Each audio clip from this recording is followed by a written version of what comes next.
Get this interview in, then we got to let it charge. Okay.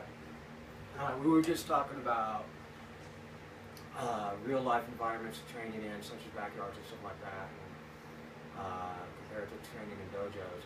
There's a guy here in Colorado Springs that runs a dojo. He's in the Hall of Fame for martial arts. And he claims that you cannot learn true martial arts in the backyard, that you have to train in a dojo. What do you got to say about that? I don't believe that's true. It's in a dojo you got the wide open spaces, it's all padded, and it's like child safe kind of thing. In a backyard or personal place where it's not all like that, you get the feel of what it's going to be more like in real life, where you're hitting a hard ground. It's not as hard, but you still get the feel for it. And then you're going to be more of a cramped, tight space, where in real life you're going to be fighting, defending yourself in an alleyway, maybe in a bar or something like that, but you don't have an open room. I mean, in an alleyway it's open, but it's small. In a bar it's crowded. Like, you're going to have to know how to go around things and deal with things near you. In an actual dojo, it's wide open, there's nothing there, you can just, spread out and do it in a way that you might break your own hand somewhere else. So in training, like what we do here in my living room, it teaches you that you have to know how to defend yourself in the smaller places, what you would say. Yeah, basically, I mean, you got a coffee table here. Now, if I was gonna try to take you down and do something there, I would have to move me, kind of thing, so I don't smack my head on it, break my elbow on it, something like that. Whereas you don't have that in a dojo where it's a padded area, it's not very realistic to what would happen in a real fight. Yeah, and in the dojos, with the padding, especially on the floor, I mean, you're going to go down and, okay, you'll feel it, but it's going to be like this, it's just going to bounce a little bit and you don't feel it, and there's nothing around you. So you can basically just fling yourself around and figure out what would work best in that setting, but then you get in the real life and it's not going to work at all, because you're going to smack your head on tables, the alley wall, it's not going to work. So, if you had a choice to train, now, I'm not coaching you on any of this, am I? No. Okay. Did I pay you to say anything? No. Okay. And how long have you known me? I've known you for a while. Personally, probably like a total of a couple days, actually, hanging out, knowing you. Okay. So explain how this relationship built. Well, it was, I'd say about a year ago, we kind of walking around and started talking, and then it was me and a friend, we were in a band, and you mentioned you might want some music for your videos, and we're like, okay, and that's when we started talking. It's probably a couple days there that we talked, and then just kind of cut off communication. How long did we have no communication with each other because you went off doing your thing and I was still doing mine? I'd say it's probably close to a year, if not a little over, like in that time frame, close to a year. Okay. So then it was just recently that we just got reunited? Yeah. Okay, so tell me about that.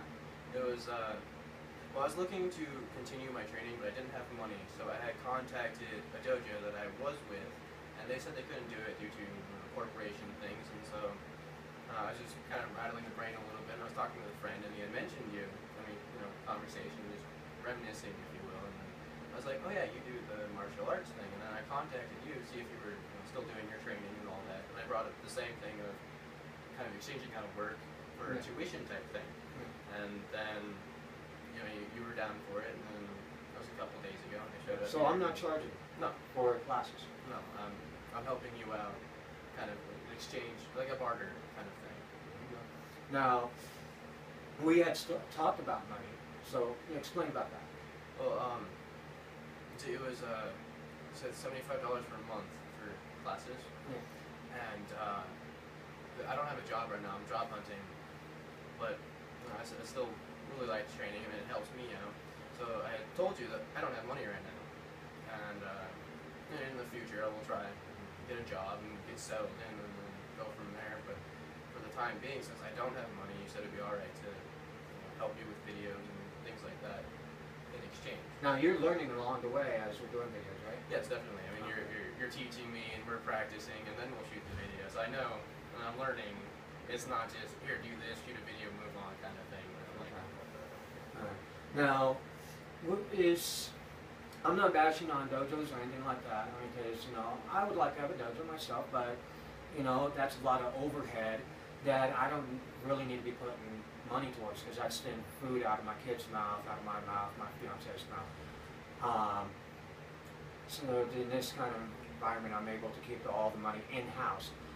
If you had to pick, after everything that you just said, where would you rather train? In someone's living room, their backyard, their living room and backyard, or would you rather train in a nice, soft, cushiony, padded, big room dojo? Well, I would definitely rather in the living room or backyard. Dojos definitely have their place in it, where you can easily learn things, and it's more of a wide open, like I was saying, so you can kind of get it. But it's definitely, you have to have that tight space, which is provided by with a living room, back room, or whatever, to actually use what you're learning. The dojo is alright, but you can't just do that kind of thing. And if you don't want to do two different places, two different people, and all that, definitely go with the at home lessons. Now, which do you feel? I'm going to give my opinion after you've given your opinion. Which do you think is better? An instructor that teaches out of the home, or an instructor that teaches out of the dojo? I would say the teacher that teaches out of home. I mean, you get more personal level with them, and then with all the other points of the tight spaces and not the the fake feelings of everything on top of the personal, and then it's easier to get into training as well. I mean, it's like you don't feel like you're being rejected because you're different kind of thing. Now me, I feel that when it comes to the instructor, it doesn't matter if it's in a dojo or in his home. What matters is the personality of the individual when he's teaching. If the instructor has a bad personality or a very strict personality when it comes to training, then it doesn't have the kind of feeling that he's receiving. If he's a very relaxed kind of instructor, then you have a much more personable relationship with your instructor. Now, the thing that I find is a downfall between personality of teaching, rather in a dojo or at a home, is instructors have two jobs. They have their day job, and then they have their dojo job. And then on top of that, they have family. So by teaching out of the home, the instructor doesn't have any restrictions about time limits. Okay, I can only teach you from this hour to this hour, and I got to go home to my family or go to my other job. So they feel a little pressure from their schedule, their day-to-day schedule, whereas teaching out at home, they can relax much more easily. They're able to spend time with their family while at the same time teaching classes. My fiancée is in the other room, and I'm out here teaching. Now she can come out and hang out with us anytime, and I'm able to spend time with her. We're all able to chat and laugh with each other while we're at home. And the great thing about it is we're at home. If the classes end up lasting over 5 o'clock, hey, would you like to have dinner? Simple. We can sit around, have dinner with each other, watch movies while having dinner, let our stomachs settle, and then go back to training if we want to. If a student wants to stay tonight, well, he ain't got to sleep on a mat in the dojo. We got an extra bed that he can sleep in. It brings in a lot more personal relationship because the students get to meet the instructor's family in a very, very private and personal setting, whereas you don't get that in the dojo. Would you agree with me? I would agree 100% with that, yes.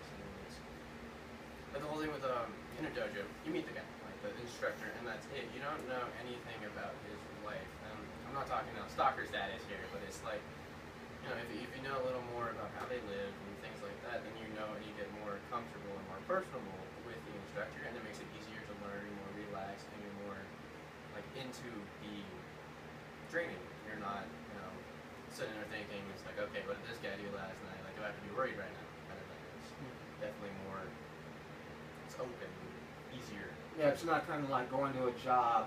You see your coworkers, you know nothing about them on their private life or anything like that except what they say. And you know sometimes some coworkers lie their butt off. Yeah. So by being able to train and the instructors home, you're able to see things of what they have in their home and give you an idea about more of their personality. I mean, like I got 2,000 videos here, and you know, by looking at the videos, I mean, you're able to see what? Well, I mean, it's you come to the thing where you're not hard set on one thing. You're more of an open mind. If you walk into a home and you see a guy that's with movies of World War II, you start thinking, okay, World War II movies are great, I love them, but if that's all they see, all they're seeing is war, so they might be obsessed with that kind of thing, and then it'll make you a little worried. Or if you see like a bunch of the American Pie and all that, and that's it, then you're like, okay, this guy's not serious. Which is, you've got Monk up there. Monk is, it's a funny show. I love that show.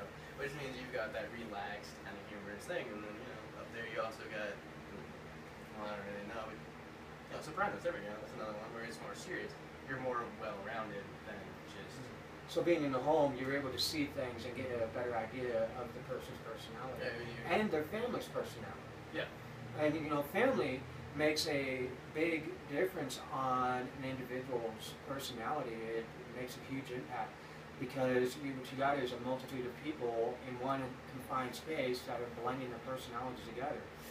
And you get to, from being in a home, you see all of this. Yeah. So, like you brought up the coworkers kind of thing. If you either don't know them, and you just know what their personality at work is like, then you don't know, is that really them? And you start, are they fake? But when you know their whole, know what they've got in their house, their movies, and then you know their family and how they react, and also how they react to each other kind of thing, you definitely get who they really are kind of thing. Thank you.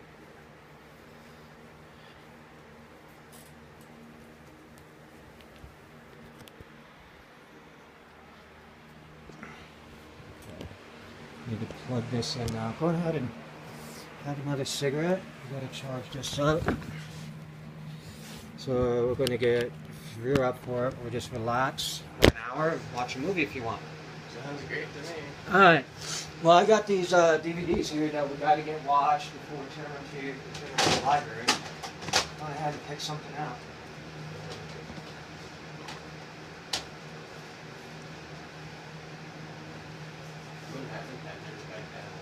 A what? Never back down. Never back down? No, I don't have that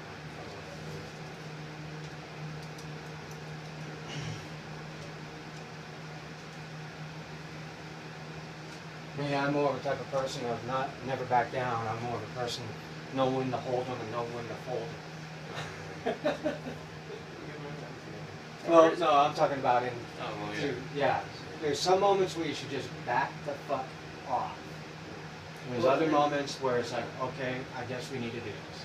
And Never Back Down, the movies, they show that pretty well. And where there's this one guy, he's getting bullied and beat up by this other person all the time. Oh wait, yeah, I do have that one, but it's all messed up and it's a pirated copy. The beatdowns and all that. Now I have something that you would have a hard time finding. I have half the collection. It's an old TV show. Nice. They do not make it on DVD, which I'm disappointed about. But Never Back Down is this guy that, like, he could fight. He kind of knew his things here and there. Yeah. And then there's this one guy that he's not famous per se, but they did this thing called the Beatdown, where it's basically cage matches, but it's underground and it's all that kind of not regulated, where it's like, you're killing each other kind of thing. Yeah. And he's really good. So this guy goes and talks to his friend, and he starts training at a dojo from this guy that used to be a cage fighter, and he was really good and intense with it.